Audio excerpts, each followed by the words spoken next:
तो आज हम बात करेंगे ज्योग्राफी का चैप्टर नंबर 1, जिसका नाम है रिसोर्सेज एंड डेवलपमेंट। तो रिसोर्सेज डेवलपमेंट में सबसे पहले हम जानेंगे कि रिसोर्सेज होते क्या है, रिसोर्सेज का मीनिंग क्या होता है। सबसे पहले मैं इसकी डेफिनेशन की बात करूँगा रिसोर्सेज की। Everything available in our environment which can be used to satisfy our needs provided it is technological accessible, economically feasible and culturally acceptable। Meaning ये हुआ कि एवरीथिंग अवेलेबल इन्वायरमेंट का मतलब ये होगा जो भी हमारे इन्वायरमेंट में जो प्रेजेंट है, जो हमारी ज़रूरतों को पूरा करे, और साथ ही साथ अगर हम रिसोर्सेज को हम यूज़ करते हैं तो टेक्नोलॉजिकली एक्सेसिबल का मतलब ये हो गया है कि हमारे पास टेक्नोलॉजी होनी चाहिए ऐसी कि हम उस रिसोर्स को पा सकें।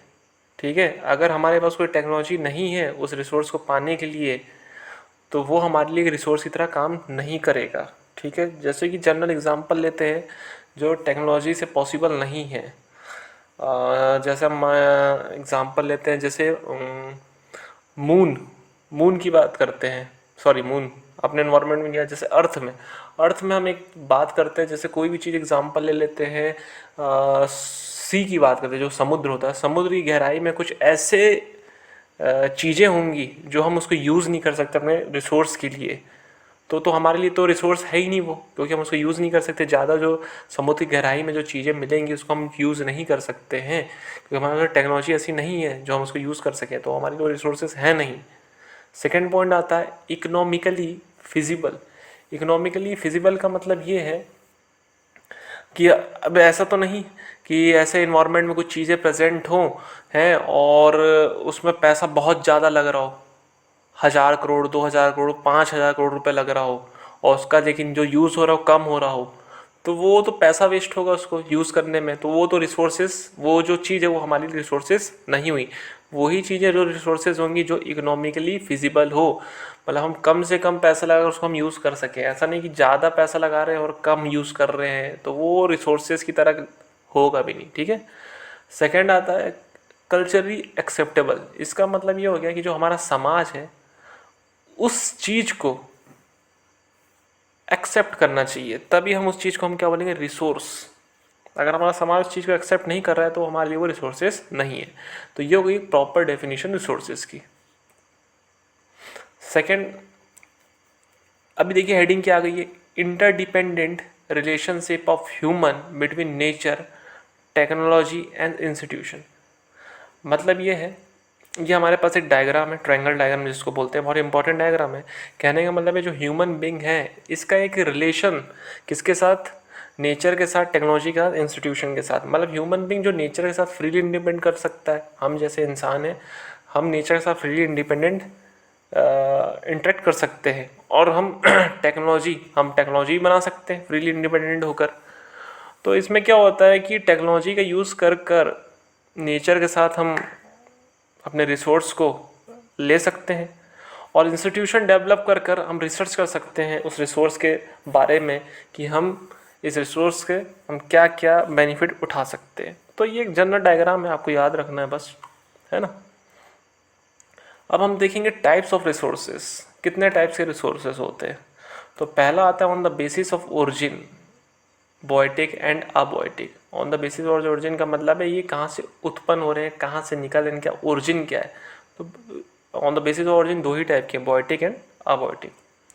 On the basis of exhaustibility, अब इसका मतलब क्या है, एग्जॉस्टिबिलिटी का मतलब होता है ख़त्म हो जाना। ठीक है, तो उसमें भी दो टाइप के, रिन्यूएबल एंड नॉन रिन्यूएबल। हम एक एक कर अभी डिस्कस करेंगे, अभी मैं पहले बता रहा हूँ आपको कि क्या टाइप्स हैं।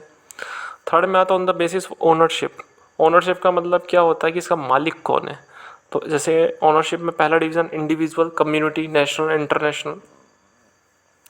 फोर्थ आता है on the basis of status of development, मतलब डेवलपमेंट के स्टेटस में क्या रिसोर्सेज का डिवीज़न हो सकता है। मतलब डेवलपमेंट, कंट्री के डेवलपमेंट का अगर स्टेटस देखें तो अगर हम कैटेगराइज करें तो उसमें रिसोर्सेज के क्या टाइप हो सकते हैं। तो पहला पोटेंशियल है, डेवलप्ड है, स्टॉक एंड रिजर्व। एक एक कर देखते हैं, आपको समझ में आ जाएगा। पहला आता है on the basis of origin. तो on the basis of origin में बताया बायोटिक होगा। तो बायोटिक रिसोर्सेज की डेफिनेशन देखें, these are obtain from biosphere. Biosphere क्या होता है? ऐसा रीजन एटमॉस्फेयर का जहाँ पर लाइफ हमको मिले, उसको हम क्या बोलते हैं? Biosphere. These are obtain from biosphere and have life such as human beings. जैसे हमारे अंदर जान है ऐसी चीज़ें जैसे लिविंग थिंग्स हो गई। Flora and fauna. Flora and fauna, flora मतलब होता है जो प्लांट से रिलेटेड चीज़ हो गई, और फ्यूना मतलब जो एनिमल से रिलेटेड चीज़ें हो गई। तो एनिमल्स, प्लांट्स से हम कुछ ले सकते हैं। फिशरीज, एक्वाटिक एनिमल्स हो गए, इससे भी हम यूज़ कर सकते हैं। जैसे फ़िश खाते हैं कुछ लोग, फ़िश हम ऑयल भी बनाते हैं। तो ऐसी चीज़ें हैं। आप फ्लोरा तो जान ही रहे हैं, प्लांट से रिलेटेड चीज़ें हैं, जो सब्जी भाजी ये सब चीज़ें। और लाइव स्टॉक का मतलब ये है जैसे पशुपालन करना, गाय को पालना, गाय का दूध यूज़ करना है। जैसे मुर्गी है, मुर्गी के अंडे खाना लाइव स्टॉक के अंदर आते हैं। लाइव स्टॉक का मतलब होता है पशुपालन। चाहे आप गाय पाले, कोई भी पशु पाल ले, मुर्गियाँ पालते जो भी है, फिर उसके मतलब है दूध पीना या अंडे खाना, है ना। तो ये आ गया बायोटिक रिसोर्सेज के अंदर। अबायोटिक रिसोर्सेज क्या होते हैं? All those things which are compose of non living things are called abiotic resources. For example rocks and metals. जो हम ऐसे रिसोर्सेज जो नॉन लिविंग है, जिनका जान नहीं, हम तो जानते हैं रॉक्स एंड मेटल्स। मेटल का यूज़ होता है जैसे आयरन है, स्टील है, कॉपर है ना। रॉक्स का भी यूज़ होता है, जैसे हम यूज़ करते हैं मार्बल वगैरह हो गया, टाइल्स वगैरह हो गया, ग्रेनाइट वगैरह। तो ये भी एक रिसोर्सेज है हमारे लिए, लेकिन नॉन लिविंग थिंग है। इसी कारण इसके अंदर किसके अंदर कैटेगराइज किया गया? अबायोटिक रिसोर्सेज के अंदर। तो सेकंड आता है on the basis of exhaustibility. तो on the basis of exhaustibility में पहला आता है रिन्यूएबल रिसोर्सेज। अभी रिन्यूएबल रिसोर्सेज क्या होते हैं पहले मैं समझा देता हूँ। रिन्यूएबल रिसोर्सेज वो होते हैं जिसको हम बार बार यूज़ कर सकते हैं, रिप्रोड्यूस कर सकते हैं। मतलब ऐसी चीज़ें जैसे हम मान के चलो वाटर, वाटर को हम यूज़ कर सकते हैं बार बार, एक बार यूज़ करें फिर उसके बाद भी यूज़ कर सकते हैं, ये ख़त्म नहीं होते हैं। विंड एनर्जी, विंड एनर्जी जैसे आपने विंड मिल देखा होगा, है ना। हवा से मतलब वो जो पंखियाँ रहती घूमती रहती हैं, उससे फिर इलेक्ट्रिसिटी जनरेट होती है। तो हवा तो अपने लिए फ्री में अपन यूज़ करते सकते हैं, उसको बार बार यूज़ कर सकते हैं। सोलर एनर्जी भी यूज़ कर सकते हैं, जैसे सोलर कुकर आप लोग ने देखा होगा कि सन की लाइट एनर्जी से अपन क्या करते हैं, सोलर कुकर में खाना पका सकते हैं। तो ये जो सन एनर्जी है बार बार अपन यूज़ कर सकते हैं सोलर एनर्जी को। ऐसे फॉरेस्ट एंड वाइल्ड लाइफ में भी हम यही कर सकते हैं, बार बार यूज़ कर सकते हैं सब चीज़ों को। तो ऐसे रिसोर्सेज जो हम बार बार यूज़ कर सकें तो उसको हम क्या बोलते हैं? Renewable resources. तो मैं डेफिनेशन पढ़ रहा हूँ। The resources which can B renewed और रिप्रोड्यूस बाय फिजिकल, केमिकल और मैकेनिकल प्रोसेस। अब ये फिजिकल, केमिकल और मैकेनिकल प्रोसेस ये है कि देख कैसे हमको इस रिसोर्सेज को यूज़ करना है। जैसे विंड मिल, मैकेनिकल प्रोसेस भी है उसमें, फिजिकल प्रोसेस भी है, केमिकल प्रोसेस भी है। तो बहुत सारे चीज़ें जब आ जाती है तो उसके अंदर हम कैटेगराइज करते हैं फिजिकल, केमिकल, मैकेनिकल प्रोसेस की हेल्प से हम उस चीज़ रिसोर्सेज को यूज़ कर सकें बार बार। तो हम क्या बोलेंगे उसको? Renewable. For example solar, wind energy, water, forest and wildlife etcetera. The renewable resources में be further be divided into continuous और फ्लो।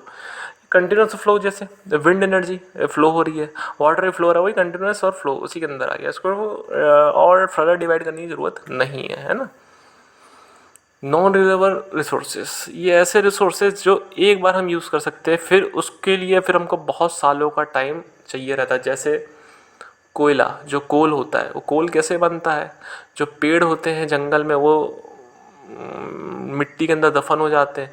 अब मिट्टी के अंदर दफन हो जाते हैं, जब सड़ कर गिर जाते हैं तो मिट्टी के अंदर दफन हो जाते हैं, फिर सड़ते जाते हैं। तो फिर क्या होता है, वो कोयला में कन्वर्ट हो जाते हैं, उसको हम कोल बोलते हैं। तो ये जो कोयला बनने का प्रोसेस होता है ये लाखों साल का होता है। तो एक बार हम इसको यूज़ करें फिर ख़त्म हो गया, फिर हमको लाखों साल वेट करना पड़ेगा। तो हम बार बार इसको तो यूज़ नहीं कर सकते एक सर्टन टाइम में। तो इसके लिए हमको बहुत टाइम वेट करना पड़ता है। इसी चक्कर में उसको क्या बोलते हैं? Non renewable resources. तो डेफिनेशन ये, these occur over a very long geological time. Minerals and fossil fuels, fossil fuels का मतलब ये होता है जैसे कोयला वगैरह, जैसे पेट्रोल वगैरह हो गया। पेट्रोल कैसे किस में बनता है? समुद्र के अंदर में रहता है, काफ़ी लाखों साल लग जाते हैं पेट्रोल बनने में भी, ठीक है। These resources take millions of years in their formation. Some of the resources like metals are recyclable. जो मेटल्स हैं उसको हम रिसाइकल तो कर सकते हैं, है ना, इसमें लेकिन टाइम लगता है। Some like fossil fuels can not be recycled and get exhausted with their use. तो कुछ फॉसिल फ्यूल्स होते हैं, जैसे धीरे धीरे पेट्रोल ख़त्म हो रहा है, कोयला ख़त्म हो रहा है, एक टाइम आ गया तो पूरा कम्प्लीटली ख़त्म हो गया। हमने मान के चलो बहुत जल्दी यूज़ कर लिया कोयला पेट्रोल, तो कोल और पेट्रोल यूज़ कर लिया, तो फिर तो ये कोल पेट्रोल बनने में लाखों साल लगेगा, फिर हमको लाखों साल तक वेट करना हो। तो लाखों साल के लिए हम कोयला खोदेंगे। तो इस चक्कर में नॉन रिन्यूएबल रिसोर्सेज में इसको कैटेगराइज कर दिए। On the basis of ownership, ownership का मतलब हो गया मालिक। अब मालिक के ऊपर डिपेंड करेगा रिसोर्सेज की कैटेगरी कौन सी है। जैसे पहला आता है इंडिविजुअल रिसोर्सेज। इंडिविजुअल क्लियर है, मतलब ये हो गया कि इस रिसोर्सेज का सिंगल एक मालिक होगा, ठीक है। जैसे मैं एग्जांपल लेता हूँ, जैसे अपने घर, जैसे घर बनाया किसी ने, घर के अंदर में किसी ने कुआं बना दिया। अब वो कुआं खुद के लिए यूटिलाइज कर सकता है, यूज़ कर सकता है, वो खुद का एक इंडिविजुअल रिसोर्सेज है, बाहर वाले उस कुआं का यूज़ नहीं कर सकते। जैसे आप घर में आप बोरिंग करवाते हैं, बोर, तो बोर आप खुद यूज़ कर सकते हैं, बाहर वाले आकर यूज़ करेंगे क्या? नहीं करेंगे।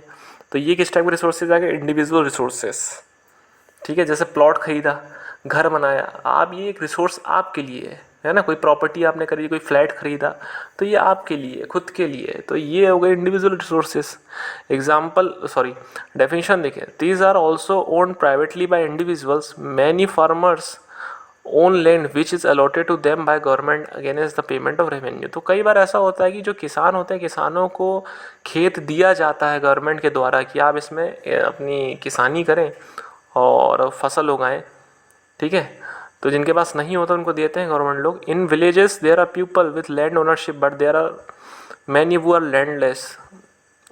मतलब होता है, जैसे गांव में बहुत से लोगों के पास ज़मीनें होती हैं, लेकिन कुछ भी ऐसे लोग भी होते हैं जिनके पास ज़मीनें नहीं होती, तो सरकार किसानों को देती है ज़मीनें कि आप इसमें फसल उगाएं। अर्बन अर्बन रीजन की बात करें, जैसे अर्बन पीपल, तो बाहर अर्बन मतलब शहर के लोग, तो शहर के लोग तो जनरली प्लॉट खरीदते हैं, खेती किसानी तो करेंगे नहीं, प्लॉट खरीद लिए, घर बनवा लिए, प्रॉपर्टी बना लिए, है ना, वेल बना लिए, कुआं बना लिए, जो भी करना चाहे, प्लांटेशन करना चाहे, गार्डन बनाना है वो बना सकते हैं। तो ये सब आ गया इंडिविजुअल रिसोर्सेज के अंदर। सेकेंड आता है कम्युनिटी ओन रिसोर्सेज। कम्युनिटी आपको क्लियर है, कम्युनिटी मतलब होगा समाज।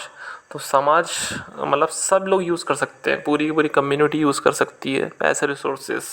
जैसे कि आपको जानते हैं, जैसे प्ले ग्राउंड हो गया, तो ये ग्राउंड में सब खेल सकते हैं। अब पब्लिक पार्क्स हो गए, पब्लिक पार्क है तो सब लोग जा सकते हैं, हर समाज के लोग जा सकते हैं। पिकनिक स्पॉट्स हो गए, उसमें भी हर समाज के लोग जा सकते हैं, सब लोग जा सकते हैं, है ना।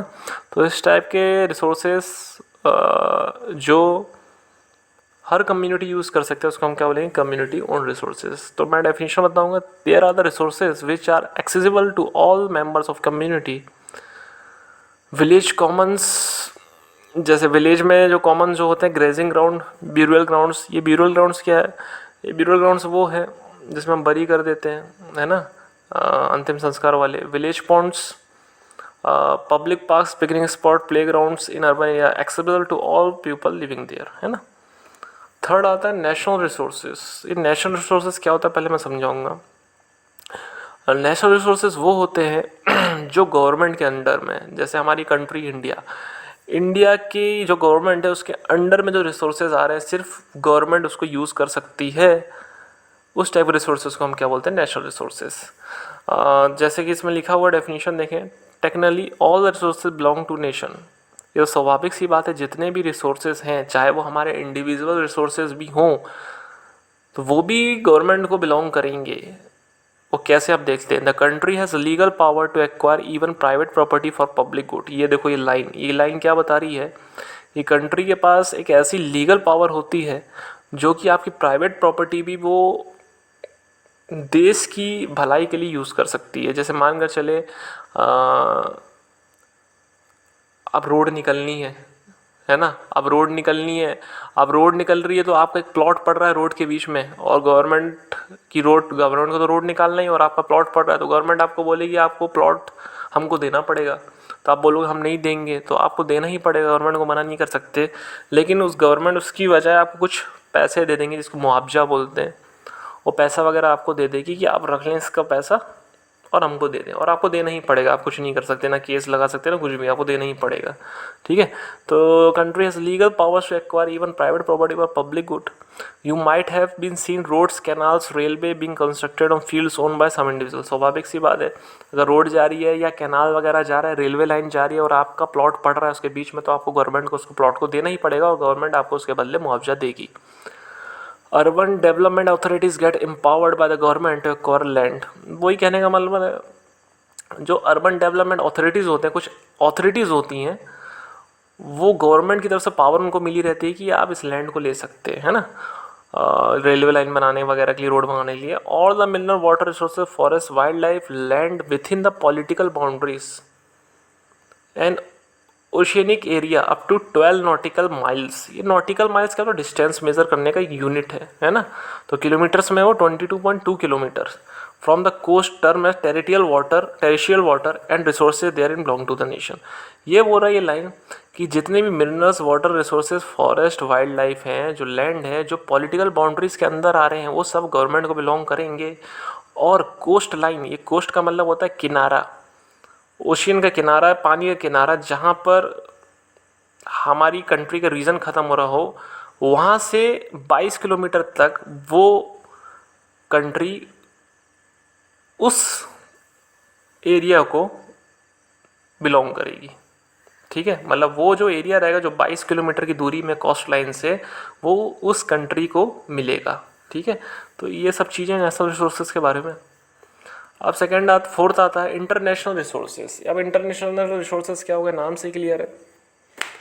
इसके लिए क्या होता है, these are the international institution which regulate some resources. कहने का मतलब ये है, अब मान लो दो कंट्रीज़ हैं, ठीक है, दो कंट्रीज की दोनों की कोस्ट लाइन से बहुत दूर, कोस्ट लाइन का मतलब आपको पता है आखिरी लाइन, रीजन, ठीक है, तट का, समुद्री तट का एक किनारा वगैरह, जहाँ पर बाउंड्री अभी ख़त्म हो रही हो कंट्री की, तो वहाँ उसको हम बोलेंगे कोस्ट लाइन। तो कोस्ट लाइन से 200 नॉटिकल माइल्स दूर, आप समझ रहे हैं ना, एग्जाम्पल लेना, दो कंट्री मान के चलिए, एक इंडिया एक श्रीलंका है, तो दोनों की कोस्ट लाइन से बहुत ज़्यादा दूर जाकर एक मान के चलो ओशियन मिलता है। वो कितना डिस्टेंस में होना चाहिए, 200 नॉटिकल माइल्स होना चाहिए। तो एक ओशियन मिलता है। अब ओशियन में वो भी कब्जा नहीं कर सकता, कौन, इंडिया वाले भी ना श्रीलंका वाले भी, तो ये भी किसके अंदर जाएगा रिसोर्सेज। तो इसके लिए कम्युनिटी बनाएगी इसके लिए, जिसका नाम है इंटरनेशनल इंस्टीट्यूशन। ये कुछ ऐसे लोगों का ग्रुप होता है अलग अलग कंट्रीज़ का, ठीक है, वो इस इंस्टीट्यूशन के अंदर बिठाए जाते हैं। अब वही इंस्टीट्यूशन इस ओशियन के ऊपर नजर रखते हैं, ये रिसोर्सेज उनका बिलोंग करता है।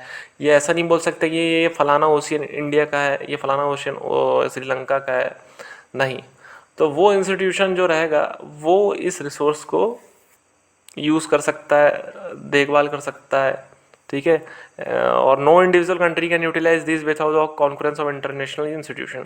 जब तक मतलब इंटरनेशनल इंस्टीट्यूशन नहीं बोलेगा कि ये आपको ये ओशियन जो है आप यूज़ कर सकते हैं, तब तक कोई भी कंट्रीज इंडिविजुअल ओशियन को यूज़ नहीं कर सकती है।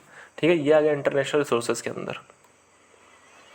अब on the basis of status of development, तो पहला आ गया पोटेंशियल रिसोर्सेज। क्या होते हैं, resources which are found in region but have not been utilised.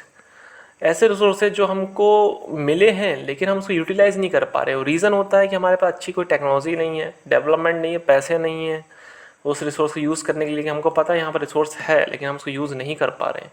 तो वो किसके अंदर आएगा, पोटेंशियल रिसोर्सेज। जैसे एग्जांपल लेते हैं, लिखा है the western part of India, Rajasthan और गुजरात का एग्जांपल लेते हैं, लिखा हुआ है सामने। यहाँ पर क्या है कि विंड एनर्जी और सोलर एनर्जी बहुत बढ़िया है ना, लेकिन हम इसको यूज़ ज़्यादा नहीं कर पाते। क्यों, क्योंकि हमारे पास ज़्यादा पैसे नहीं है उस रीज़न में, हमारे ज़्यादा टेक्नोलॉजी अच्छी नहीं है उस रीज़न में, तो इसी चक्कर में हम वहाँ यूज़ नहीं कर सकते ये रिसोर्सेज को ज़्यादातर। तो ये आएगा पोटेंशियल रिसोर्सेज के अंदर। नेक्स्ट आता है डेवलप्ड रिसोर्सेज। डेवलप्ड रिसोर्सेज क्या है, resources which are surveyed and their quality and quantity have been determined for utilization. The development of resources depend on technology and their level of feasibility. कहने का मतलब ये ऐसे resources हैं जो हम सर्वे कर चुके हैं कि हमको इस जगह में मिल रहे हैं, कितनी क्वांटिटी में मिल रहे हैं, क्या क्वालिटी है, ये सब हमने डिटरमाइन कर लिया है, और हम कितना यूज़ इसको कर सकते हैं और कब तक यूज़ कर सकते हैं। ठीक है, तो ये इस टाइप के रिसोर्सेज आते हैं डेवलप्ड रिसोर्सेज के अंदर। ठीक है, तो development resources depends on technology, मतलब इस टाइप के रिसोर्सेज टेक्नोलॉजी के ऊपर डिपेंड करेंगे। अगर टेक्नोलॉजी नहीं तो हम उसको यूज़ भी नहीं कर सकते हैं, और हमारे पास अगर इकोनॉमिक उतना स्ट्रांग नहीं है, अपन पैसे नहीं है अपने पास कंट्री के पास, तो अपन भी इस टाइप के रिसोर्सेज को यूज़ नहीं कर सकते हैं। तो वो किसके अंदर आएंगे, डेवलप्ड रिसोर्सेज के अंदर आएंगे। थर्ड आता है स्टॉक रिसोर्सेज। स्टॉक रिसोर्सेज क्या होते हैं, पहले पढ़ेंगे। Materials in the environment which have potential to satisfy the human needs but human beings do not have appropriate technology to access these are included in stock. तो कहने का मतलब ऐसी चीज़ें ऐसे मटेरियल्स जो इन्वायरमेंट में प्रेजेंट है लेकिन हम उसको यूज़ नहीं कर पा रहे हैं, क्यों? हमारे पास टेक्नोलॉजी अच्छी नहीं है, इस चक्कर में उसको यूज़ नहीं कर पा रहे हैं। जैसे कि for example water is compound of two gases. जैसे वाटर क्या है, दो गैसेस का कंपाउंड है, जैसे हाइड्रोजन एंड ऑक्सीजन दोनों मिलते हैं उसके अंदर में। लेकिन हाइड्रोजन को हम हाइड्रोजन की जो क्वांटिटी है वाटर के अंदर बहुत ज़्यादा है, लेकिन हम हाइड्रोजन को यूज़ नहीं कर सकते हैं वाटर से अलग करके, क्योंकि हमारे पास कोई अच्छी ऐसी टेक्नोलॉजी नहीं है। तो इस टाइप के रिसोर्सेज क्या हो गए, तो पड़े के पड़े रह गए। अब पानी के अंदर हाइड्रोजन है, वो तो पड़ा का पड़ा ही रह गया, हम उसको यूज़ नहीं कर पा रहे, तो एक स्टॉक की तरह ये पड़ा रह गया। जब हमारे पास कोई अच्छी टेक्नोलॉजी आएगी तो हम उसको यूज़ करेंगे। तो हमारे पास ही कोई टेक्नोलॉजी नहीं है। ये तो क्या स्टॉक। अब आता है रिजर्व। रिजर्व क्या होते हैं, पढ़ते हैं। These are the subset of the stock which can put into use with the help of existing technical know how but their use has not be started. These can be used for meeting future requirement. River water can be used for generating hydroelectric power, but presently it is being utilized only to limited extent. Thus, water in dams, forest in a reserve, which can be used in a future. कहने का मतलब एक ऐसी चीज़ें जैसे ऐसे materials, ऐसी चीज़ें जो हम स्टॉक में तो हैं लेकिन हम उसको ज़्यादा यूज़ नहीं कर पा रहे, लिमिटेड यूज़ है उसका। मतलब कहने का मतलब जैसे वाटर, जो नदी में पानी रहता है, सिर्फ हम उसको हाइड्रो इलेक्ट्रिक पावर में यूज़ कर सकते हैं, मतलब बिजली बनाने में यूज़ कर पा रहे हैं उस पानी का, लेकिन और जगह हम इसको यूज़ नहीं कर पा रहे हैं ढंग से। इतना सारा पानी है हमारे पास, बहुत ज़्यादा पानी है, लेकिन हम उसको सिर्फ किस चीज़ में यूज़ कर पा रहे हैं, इलेक्ट्रिसिटी बनाने में। तो लेकिन हो ना हो, इस पानी का यूज़ और भी चीज़ों में हो सकता है, लेकिन हमको अभी पता नहीं है वो क्या यूज़ हो सकता है। तो इस टाइप के रिसोर्सेज रिजर्व है कि हमारे पास बहुत सारे, लेकिन हम उसका एक ही लिमिटेड यूज़ कर पा रहे हैं जो कि हमारे पास पड़ा हुआ है और फ्यूचर के लिए पड़ा हुआ है। जब फ्यूचर में कोई अच्छी टेक्नोलॉजी आएगी तो हम इसका और ही अच्छे से यूज़ करेंगे। तो जाके रिजर्व के अंदर आ गया। अब आता है डेवलपमेंट ऑफ रिसोर्सेज का development. Resources are vital for human survival as well maintaining the quality of the line. ये लाइन तो ठीक है कि ह्यूमन सर्वाइवल के लिए और उसकी ज़िंदगी को अच्छा बनाने के लिए रिसोर्सेज बहुत ज़्यादा ज़रूरी होते हैं। अब major problem arises due to the use of resources by human. अगर ह्यूमन रिसोर्सेज को यूज़ करेगा तो मेजर प्रॉब्लम क्या क्या खड़े हो सकते हैं, तो हम देखते हैं। पहला आता है depletion of resources for satisfying the greed of few individual.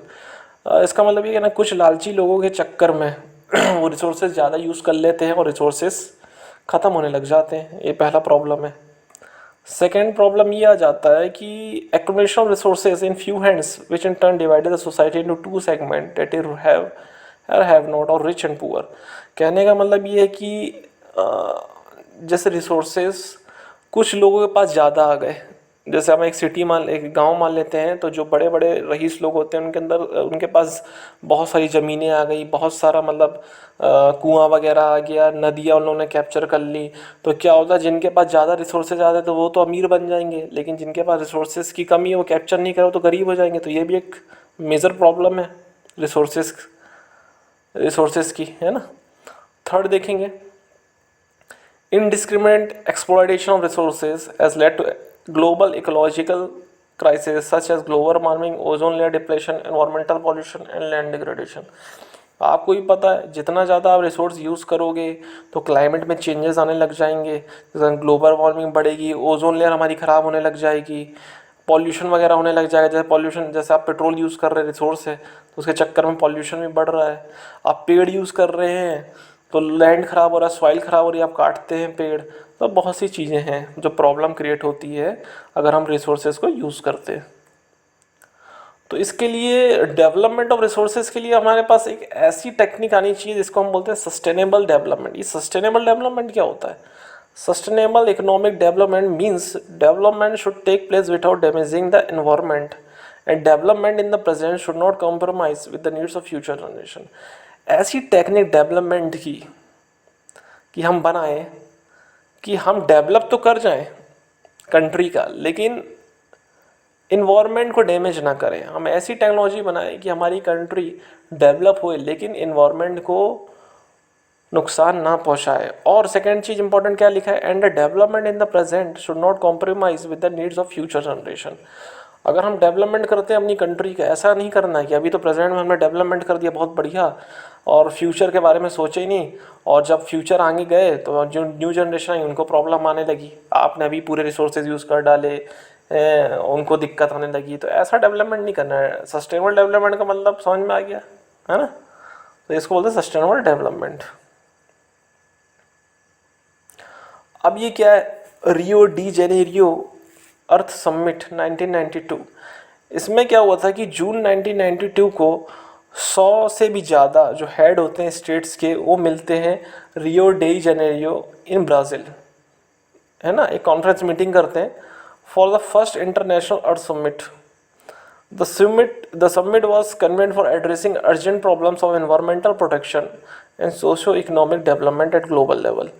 मतलब था इस मीटिंग में कुछ अर्जेंट प्रॉब्लम डिस्कस होती हैं, इन्वायरमेंटल प्रोटेक्शन कैसे हम अपने इन्वायरमेंट को बचा सकें, और सोशो इकोनॉमिक डेवलपमेंट, मतलब कहने का मतलब पैसा कितना खर्च होगा अगर हम इन्वायरमेंटल प्रोटेक्शन करते हैं, किस तरीके से करें, मतलब ये ग्लोबल लेवल में होना चाहिए, पूरे वर्ल्ड की बात हो रही थी, सिर्फ ऐसा नहीं कि एक कंट्री की बात, पूरे ग्लोबल लेवल में हम किस तरीके से इन्वायरमेंटल प्रोटेक्शन कर सकते हैं और सोशल इकोनॉमिक डेवलपमेंट कर सकते हैं।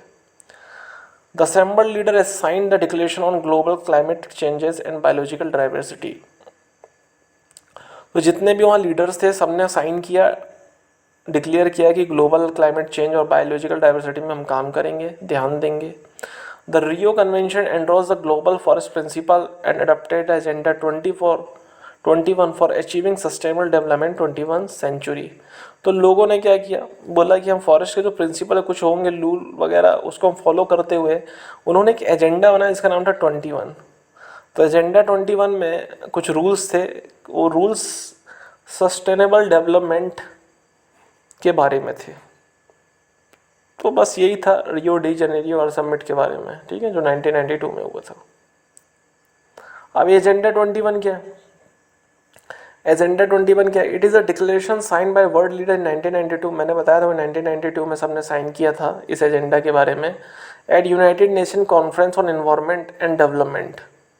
कहाँ पर? United Nation conference on environment and development में, वो take place at Rio de Janeiro Brazil में। It aims at achieving global sustainable development. ये जो एजेंडा 21 था किसके लिए था? मेन इंपॉर्टेंट लाइन क्या है? Sustainable development. मैंने बता दिया सस्टेनेबल डेवलपमेंट क्या होता है, उसी से ये बिलोंग कर रहा है agenda 21। It is agenda to combat environmental damage, poverty, diseases through global cooperation, common interest, mutual needs and share responsibility. तो इस एजेंडा का मेन मकसद क्या था कि इन्वायरमेंटल डैमेज ना होए ग्लोबल लेवल में, पॉवर्टी, गरीबी, भुखमरी ना आए, बीमारियां ना फैलें। तो ये इनके कॉमन इंटरेस्ट थे, ये इनके मतलब पहले एजेंडा थे कि हमको ऐसी ऐसी चीज़ें करनी है। एजेंडा 21 में सब चीज़ें लिखी हुई थी, तो ये सब चीज़ें रिस्पॉन्सिबिलिटी थी कि ऐसा ग्लोबल लेवल में होना चाहिए। तो one major objective of agenda 21 क्या था कि जो मेजर ऑब्जेक्टिव था एजेंडा 21 का ये था कि हर लोकल जो गवर्नमेंट है वो अपना खुद का एक लोकल एजेंडा 21 अपने लोकल लेवल में चलाए। ये एक उनका मेन मकसद था कि मतलब जो लोकल गवर्नमेंट है वो अपना लोकल एजेंडा 21 लोकल एरिया में चलाए, है ना। तो इससे एजेंडा 21 के बारे में लिखना भी नहीं, जो लाइनें लिखी हुई हैं आप ये देख कर लिख सकते हैं। अब रिसोर्सेज प्लानिंग क्या होती है? Planning is widely accepted strategy for judicious use of resources. हम ऐसी प्लानिंग बनाएं कि हम अच्छे तरीके से रिसोर्सेज को यूज़ कर सकें without damaging the environment. It has importance in country like India, which has enormous diversity in ability of resources। India में तो बहुत ज़्यादा ज़रूरी है क्योंकि यहाँ पर अपन को नई नई तरीके की मतलब नई नई वैरायटी के रिसोर्सेज मिलते हैं, डाइवर्सिटी है यहाँ पर इंडिया में रिसोर्सेज की। तो इंडिया में तो बहुत ज़्यादा ज़रूरी है रिसोर्सेज प्लानिंग की। There are regions which are rich in certain types of resources but are deficient in some other resources। कहने का मतलब ऐसे कई ऐसे रीजन हैं इंडिया में जहाँ पर रिसोर्सेज बहुत ज़्यादा है, लेकिन कई ऐसे रीजन जहाँ पर रिसोर्सेज बहुत कम है। There are some regions which can be considered self-sufficient in terms of ability of resources and there are some regions which are acute shortage of some vital। वो ये चीज़ें हैं, ऐसी जगह हैं जहाँ पर रिसोर्सेज बहुत ज़्यादा है, कुछ रीजन ऐसे हैं जहाँ पर रिसोर्सेज बहुत ज़्यादा कम है ना। For example the states of Jharkhand, Jharkhand, Chhattisgarh और मध्य प्रदेश की बात करें तो यहाँ पर सबसे ज़्यादा कोयला मिलेगा, मिनरल्स मिलेंगे। अरुणाचल प्रदेश में आपको बहुत ज़्यादा पानी मिलेगा, लेकिन यहाँ पर क्या है, इंफ्रास्ट्रक्चर जो है इनका अच्छा नहीं है ना। अब स्टेट ऑफ राजस्थान की बात करें, यहाँ पर विंड एनर्जी, सोलर एनर्जी बहुत बढ़िया है, लेकिन यहाँ पर पानी नहीं है। लद्दाख की बात करें, यहाँ पर ठंडी बहुत है, the cold laser of Ladakh, बहुत ठंडा है from rest of the country. लेकिन यहाँ पर क्या है कि जो आपको कल्चरल हेरिटेज है लद्दाख का वो बहुत ज़्यादा मिलेगा। कल्चरल हेरिटेज का मतलब म्यूजियम वगैरह हो गया, टेम्पल्स वगैरह हो गया, बहुत मिलेंगे लद्दाख में। लेकिन क्या है कि यहाँ पर पानी की बहुत कमी है, इंफ्रास्ट्रक्चर अच्छा नहीं है, मिनरल्स अच्छे नहीं हैं यहाँ पर। तो आपने देखा हर एरिया के बारे में बताया, मैंने राजस्थान के बताया, लद्दाख के बारे में बताया, झारखंड, छत्तीसगढ़, मध्य प्रदेश के बारे में बताया। मतलब कुछ चीज़ें अच्छी हैं, कुछ चीज़ें बुरी हैं, कुछ चीज़ें बुरी हैं तो कुछ चीज़ें अच्छी हैं। तो हमको किस टाइप से प्लानिंग करनी पड़ेगी, तो ये सब जो रीजंस मैंने बताए हैं इनमें हमको इस टाइप की प्लानिंग करनी पड़ेगी कि सब चीज़ें संतुलित हो जाएं, बैलेंस में आ जाए चीज़ें। जहाँ पर पानी कम है तो वहाँ पानी भी हम प्रोवाइड करवाएं, जहाँ पर एनर्जी की कमी है, सोलर एनर्जी, विंड एनर्जी की, तो हम ऐसे टेक्नोलॉजी डेवलप करें कि वहाँ पर कैसे हम एनर्जी बना सकते हैं। तो ये सब चीज़ें हैं, तो इस टाइप से रिसोर्स प्लानिंग करेंगे हम। अब resource planning in India, India में अगर रिसोर्स प्लानिंग करनी तो कैसे करनी होगी। पहला पॉइंट आता है आइडेंटिफिकेशन। आइडेंटिफिकेशन का मतलब क्या, आइडेंटिफाई करो।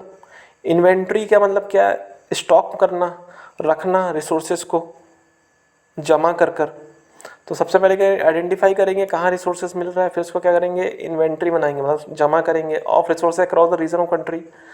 तो ये दो प्रोसेस करने में, आइडेंटिफाई करने में, इन्वेंट्री बनाने में क्या लगेगा, दिस इन्वॉल्व्स सर्वेइंग, सर्वे करना पड़ेगा आपको, मैपिंग करना पड़ेगा, मैप बनाना पड़ेगा कहाँ क्या मिल रहा है, क्वालिटेटिव कितनी क्वालिटी मिल रहा है, क्वालिटी कैसी है, क्वांटिटी भी कितनी क्वांटिटी में है, ठीक है। तो ये सब चीज़ें आपको करनी पड़ेंगी, ठीक है, कोई भी रीज़न की अगर आपको रिसोर्सेज के बारे में जानकारी लेनी है तो।